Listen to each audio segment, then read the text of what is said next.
പ്രിയപ്പെട്ട സഹോദരങ്ങളെ, സഹോദരിമാരെ, ആനന്ദതുംഗലവും ആഹ്ലാദജനകവും പരമപ്രധാനവും പരമപരിശുദ്ധവുമായ പുണ്യ റസൂൽ സല്ലല്ലാഹു അലൈഹി വസല്ലമ തങ്ങളുടെ 1500ാമത് ജന്മദിനം കൊണ്ട് അനുഗ്രഹീതമായ ഈ പുണ്യപ്രഥമ വസന്തം, പുണ്യ റബീഉൽ അവ്വൽ, അതിന്റെ ഓരോ നിർണായകമായ പ്രധാനപ്പെട്ട ദിനരാത്രങ്ങൾ നമ്മിലൂടെ കടന്നു പോകുമ്പോൾ ആ റസൂലിനോടുള്ള സ്നേഹം, ആ റസൂലിനോടുള്ള ഇഷ്ടം, ആ റസൂലിനോടുള്ള മുഹബ്ബത്ത് നമുക്ക് കിട്ടിയിട്ടുണ്ടോ, നമ്മുടെ മേൽ ലഭ്യമായിട്ടുണ്ടോ എന്നുള്ള വിഷയം നാം വളരെ ഗൗരവത്തോടുകൂടി മനസ്സിലാക്കുക എന്നുള്ളതാണ്.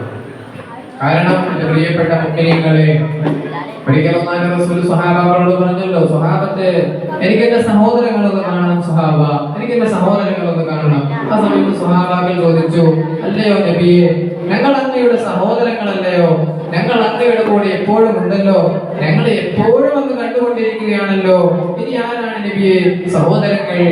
ആ സമയത്താണ് അല്ലാഹുവിന്റെ റസൂൽ കടന്ന് പറഞ്ഞത്, സ്വഹാബ നിങ്ങൾ എന്റെ സഹോദരങ്ങളല്ല, അൻതും അസ്ഹാബി, നിങ്ങൾ എന്റെ സഹോദരങ്ങളല്ല, നിങ്ങൾ എന്റെ സ്വഹാബാക്കളാണ്. നിങ്ങൾക്ക് ശേഷം വരുന്ന ഒരു സമുദായം, നിങ്ങൾക്ക് പിന്നിൽ വരുന്ന ഒരു തലമുറ, അവരെന്നെ കാണാത്തവരാണ്, അവരെന്നെ കണ്ടിട്ടേ ഇല്ല. പക്ഷേ എന്നോട് അവർക്ക് വല്ലാത്ത ഇഷ്ടവും സ്നേഹവും പ്രേമവുമാണെന്ന് പരിശുദ്ധ റസൂലുള്ളാഹി സ്വല്ലല്ലാഹു അലൈഹി വസല്ലമ തങ്ങളോട് പറയുമ്പോൾ ആ റസൂലിനോടുള്ള സ്നേഹം നാം ഉടലെടുക്കേണ്ടതുണ്ട്. റസൂൽ എന്ന് പറയുമ്പോൾ കേവലം 2 കിലോമീറ്ററോളം നടക്കുന്ന ഘോഷയാത്രകളിൽ പങ്കെടുത്തുകൊണ്ടോ അതല്ലെങ്കിൽ മധുരപലഹാരങ്ങൾ വിളമ്പിയത് കൊണ്ടോ, ഇതൊക്കെ സ്നേഹത്തിന്റെ പ്രകടനത്തിന്റെ ചില കാഴ്ച വസ്തുക്കൾ എന്നിരിക്കെ അതിന്റെ അപ്പുറമായി റസൂലുള്ളാഹിനെ സ്നേഹിക്കാൻ, റസൂലുള്ളാഹിനെ ഇഷ്ടപ്പെടാൻ, റസൂലുള്ളാഹിനെ പ്രേമിക്കാൻ നമുക്ക് കഴിയണം. അതന്നെ മഹാന്മാരായ പണ്ഡിതന്മാർ പാടിയത്,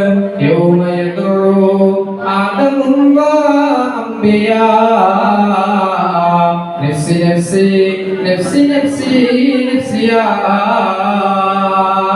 യൗമ യദഉ ഖൈറ ഖൽഖിൽ അംബിയാ ഉമ്മത്തിയാ ഉമ്മത്തിയാ ഖൗമിയാ.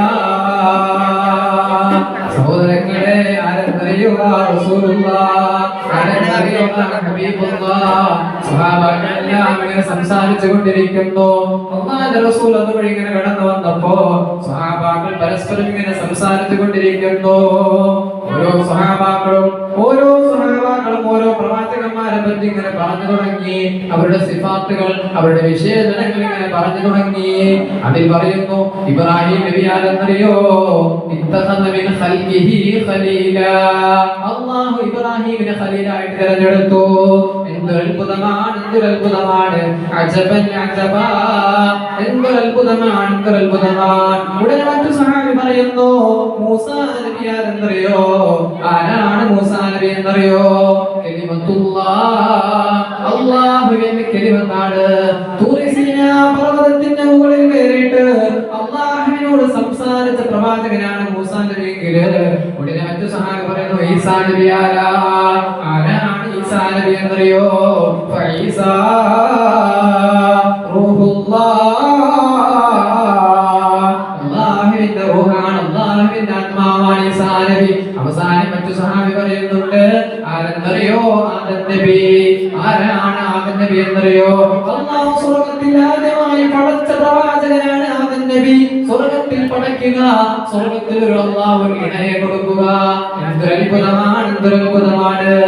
അല്ലാഹുവിന്റെ റസൂൽ അവരിങ്ങനെ കടന്നു വന്നപ്പോ സ്വഹാബാക്കളെല്ലാവരും അത്ഭുത സ്തബ്ധരായി മിണ്ടാതിരുന്നു.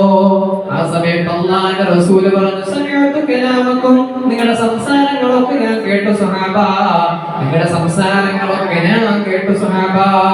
നിങ്ങൾ പറഞ്ഞു ഇബ്രാഹിം നബി അല്ലാഹുവിന്റെ ഖലീലാണ്, കൂട്ടുകാരനാണ്, ശരി തന്നെയാ. അപ്രകാരം തന്നെയാ. നിങ്ങൾ പറഞ്ഞു മൂസാ നബി അല്ലാഹുവിന്റെ കലിമത്താണ്, അതും ശരി തന്നെയാണ്. അതും അപ്രകാരം തന്നെയാണ്. നിങ്ങൾ പറഞ്ഞത് ശരി തന്നെയാ. നിങ്ങൾ പറഞ്ഞു ഈസാ നബി അല്ലാഹുവിന്റെ ആത്മാവാണ്, അതും ശരി തന്നെയാണ്. ആദം നബി അല്ലാഹു സ്വർഗ്ഗത്തിൽ പടച്ചു, അതും ശരി തന്നെയാണ് സ്വഹാബ. എന്നാൽ എന്ന് നിങ്ങൾക്കറിയില്ലേ സ്വഹാബ, എന്ന് നിങ്ങൾക്കറിയില്ലേ സ്വഹാബ. ആ സമയത്ത് അല്ലാഹുവിന്റെ റസൂൽ പറഞ്ഞു, ഞാൻ ആരെന്നറിയോ സ്വഹാബ, ഞാൻ ആരെന്നറിയോ സ്വഹാബ? അന ഹബീബുല്ലാഹ്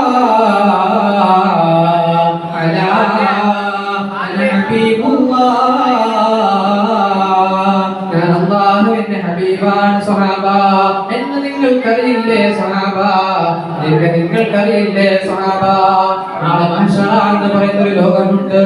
നാളെ മഹ്ശറ എന്ന് പറയുന്നൊരു ലോകമുണ്ട്. ഇവിടെ നിൽക്കുന്ന ഞാൻ, ഇവിടെ ഇരിക്കുന്ന നിങ്ങളും നാളെ ചെന്ന് അല്ലാഹുവിന്റെ കോടതിയിൽ നിൽക്കേണ്ട മഹ്ശറ എന്ന് പറയുന്നൊരു ലോകമുണ്ട്. അവിടെ നമ്മളെല്ലാവരും ചെന്ന് ഇങ്ങനെ നിൽക്കുമ്പോ, ഒരു തുണിക്ക് മറുതുണിയില്ലാതെ നിൽക്കുമ്പോ, സ്വന്തം മാതാപിതാക്കൾക്ക് മക്കളെ പോലും സഹായിക്കാൻ കഴിയാത്ത നാളില്, മക്കൾക്ക് മാതാപിതാക്കളെ സഹായിക്കാൻ കഴിയാത്ത നാളില്, ഭർത്താക്കന്മാർക്ക് ഭാര്യമാരെ സഹായിക്കാൻ കഴിയാത്ത നാളില്, അല്ലാഹുവിന്റെ റസൂല് പൊട്ടിക്കരഞ്ഞുകൊണ്ട് സ്വഹാബാക്കൾക്ക് പറഞ്ഞു കൊടുക്കുന്നു, സ്വഹാബത്തെ ആ സമയത്ത് എല്ലാവരും കഠിനമായ ചൂടിന്റെ ആ ചൂട് കാരണമായിട്ട് നാളെ മഹ്ശറ എന്ന് പറയുന്ന ലോകത്ത് ഇങ്ങനെ നിൽക്കുമ്പോ ഓരോ പ്രവാചകന്മാരുടെ നമ്മൾ കടന്നു ചെല്ലുന്നു. അഭയം തേടി പോകുന്ന ആളില് ഓരോ പ്രവാചകന്മാരുടെ നമ്മൾ കടന്നു ചെന്ന് ചോദിക്കുന്നു. അതിന്റെ വീടൊക്കെ നമ്മൾ ചെന്ന് ചോദിക്കുന്നു, യാദമല്ലയോ ആദമേ, അങ്ങ് പരിശുദ്ധനല്ലയോ, അങ്ങ് സ്വർഗത്തിൽ പടച്ചതല്ലയോ ആദമേ, അലാ തശ്ഫഅ ലനാ ഇലാ റബ്ബിക, അങ്ങയുടെ റബ്ബിനോടങ്ങ് എനിക്ക് വേണ്ടി, ഞങ്ങൾക്ക് വേണ്ടി ശുപാർശ ചെയ്യുമോ നബിയേ, അങ്ങ് ശുപാർശ ചോദിക്കുമോ നബിയേ. ആ സമയത്ത് ആദം നബി പറയുന്ന മറുപടി എന്തെന്നറിയോ? അതാണ് ഞാൻ മുമ്പ് പാടി വെച്ചത്, യൗമ യദഉ ആദമു അംബിയാ നഫ്സി നഫ്സി നഫ്സി നഫ്സി നഫ്സിയാ. ആദം നബി പറയുന്നു, ഞാൻ തെറ്റ് ചെയ്തവനാണ്, അല്ലാഹു എന്നോട് കോപിച്ചതാണ്, ആ വൃക്ഷത്തിന്റെ അടുക്കൽ ചെല്ലരുതെന്ന് റബ്ബ് എന്നോട് പറഞ്ഞതാണ്, ഞാൻ അത് ചെയ്തില്ലല്ലോ എന്ന് റബ്ബ് എന്നോട് കോപിച്ചിരിക്കുന്നു. അതുകൊണ്ട് നഫ്സി നഫ്സി നഫ്സി നഫ്സി നഫ്സിയാ, എന്റെ ശരീരമാണ് എനിക്ക് വലുത്, എന്റെ ജീവിതമാണ് എനിക്ക് വലുത്. ഓരോ പ്രവാചകന്മാരുടെ നമ്മൾ അങ്ങനെ കടന്നു ചെല്ലുന്നു, എല്ലാവരും നമ്മെ കഴിയൊഴിയുന്നു, എല്ലാവരും പറയും എന്റെ ശരീരമാണ്, എന്റെ നഫ്സാണ്, എന്റെ ശരീരമാണ് എനിക്ക് വലുത്. അവസാനം നമ്മളതാ കടന്നു ചെല്ലുന്നു, ഇലാ ഹദറത്തി റസൂലില്ലാഹ്, ഈ ലോകത്തെ പടയ്ക്കാൻ, ഈ പ്രപഞ്ചത്തെ പടയ്ക്കാൻ കാരണക്കാരനായ നബിയേ, അങ്ങേക്ക് ആയിരം ആയിരം സലാം നബിയേ. നബിതങ്ങളൊക്കെ നമ്മൾ കടന്നു ചെല്ലുന്നു, നബിതങ്ങളതാ തല ഇങ്ങനെ കുനിഞ്ഞു നിൽക്കുന്നു. ആ സമയത്ത് ഒരാൾക്ക് പോലും മിണ്ടാൻ കഴിയില്ല. യൗമ യഖൂമു റൂഹു വൽ മലായികതു സഫ്ഫാ ലാ യതകല്ലമൂൻ ഇല്ലാ മൻ അദിന ലഹു റഹ്മാൻ. അല്ലാഹുവിനല്ലാതെ ഒരാൾക്ക് പോലും മിണ്ടാൻ കഴിയില്ല. ആ സമയത്ത് അല്ലാഹു പറയും, യാ മുഹമ്മദ്, അല്ലയോ മുഹമ്മദ് നബിയേ, ഇർഫഅ റഅസക, അങ്ങയുടെ തല ഉയർത്ത് നബിയേ, സൽ, അങ്ങ് ചോദിക്ക് നബിയേ, അല്ലാഹ് അങ്ങ് ചോദിക്ക് നബിയേ, തുശഫ, അങ്ങ് ചോദിക്കുന്നവർക്ക് നൽകപ്പെടും നബിയേ. ആ സമയത്ത് അല്ലാഹുവിന്റെ റസൂൽ പറയുന്നു, ഫഅർഫഉ റഅസി, എന്റെ തല ഞാൻ ഉയർത്തുകയാണ് സ്വഹാബ, എന്റെ തല ഞാൻ ഉയർത്തുകയാ. അല്ലാഹുവിന്റെ റസൂൽ തല ഉയർത്തിയിട്ട് ഒരേ ഒരു കാര്യമാണ് ചോദിക്കുന്നത്, യൗമ യഖൂ ഖൈറ ഖൽഖിൽ അംബിയാ ഉമ്മത്തിയാ ഉമ്മത്തിയാ ഖൗമിയാ. അല്ലാഹുവിന്റെ റസൂൽ ആ സമയത്ത് അല്ലാഹുവോട് ചോദിക്കുന്നത്, എന്റെ സമുദായമേ, എന്റെ സമുദായമേ, അതല്ലേ ഉമ്മത്തി എന്നും ചൊല്ലി വിലപിക്കും നബിയുടെ സ്നേഹത്തിൻ പോരോളത്ര മഹത്വമല്ലോ. ഉമ്മത്തി എന്നും ചൊല്ലി വിലപിക്കും നബിയുടെ സ്നേഹത്തിൻ പോരോളത്ര മഹത്വമല്ലോ. എങ്ങനെയുള്ള പ്രവാചകനാണ്, എങ്ങനെയുള്ള ഹബീബാണ്, എങ്ങനെയുള്ള റസൂലാണ്.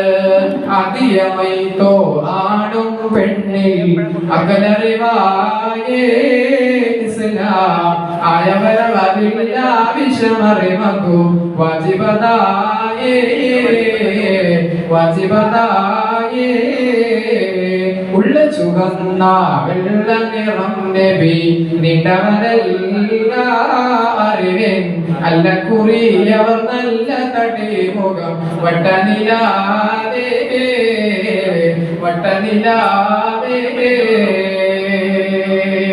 അങ്ങനെയുള്ള റസൂലുള്ളാഹി സ്വല്ലല്ലാഹു അലൈഹി വസല്ലമ തങ്ങളുടെ ആ പ്രഥമ വസന്തത്തിലാണ് നമ്മൾ നിലകൊള്ളുന്നത്. അതുകൊണ്ട് ഈ ഒരു മാസത്തെ അല്ലാഹു റസൂലിനോടുള്ള സ്നേഹം നാം ഉടലെടുക്കണം. സ്വലാത്തുകളാലും ദിക്റുകളാലും നാം ധന്യമാക്കണം. അതിനിടെ മൻകൂസ് പോലെ തോന്നാൻ പാടില്ല, എന്തെങ്കിലും ആഘോഷിക്കാൻ പാടില്ല എന്ന് പറയുന്നവർ നമ്മുടെ എതിരെ ഉണ്ടായിരിക്കെ പ്രിയപ്പെട്ടവരെ, നമ്മളതൊന്നും കാര്യമാക്കാതെ നമ്മുടെ വീടുകളിൽ നമുക്ക് പറ്റുന്ന സമയങ്ങളിലൊക്കെ സ്വലാത്തുകളാലും ദിക്റുകളാലും നാം ധന്യമാക്കണമെന്ന് വളരെ വിനയപുരസ്സരം അഭ്യർത്ഥിച്ചുകൊണ്ട് അല്ലാഹു സുബ്ഹാനഹു വ തആല നാം പറഞ്ഞതും കേട്ടതുമായ സകല കാര്യങ്ങളും മനസ്സിലാക്കാനുള്ള തൗഫീഖ് അല്ലാഹു നമുക്ക് നൽകട്ടെ. ജീവിതത്തിൽ പ്രാവർത്തികമാക്കാൻ അല്ലാഹു നമുക്ക് തൗഫീഖ് നൽകി അനുഗ്രഹിക്കട്ടെ. അല്ലാഹുവിന്റെ റസൂലിന്റെ ശഫാഅത്ത് ലഭിക്കുന്ന കൂട്ടത്തിൽ ഇവിടെ ചേർന്നിരിക്കുന്ന നാമവും പ്രവർത്തിക്കുന്ന എല്ലാവരെയും അല്ലാഹു ഉൾപ്പെടുത്തട്ടെ. നാമമായ ദുആ ചെയ്തുകൊണ്ട് എന്റെ വാക്കുകൾക്ക് ഞാൻ വിരാമം കുറിക്കുന്നു. ആഖിറു ദഅവതി അൽഹംദുലില്ലാഹി റബ്ബിൽ ആലമീൻ. അസ്സലാമു അലൈക്കും വറഹ്മത്തുള്ളാഹി വബറകാതുഹു.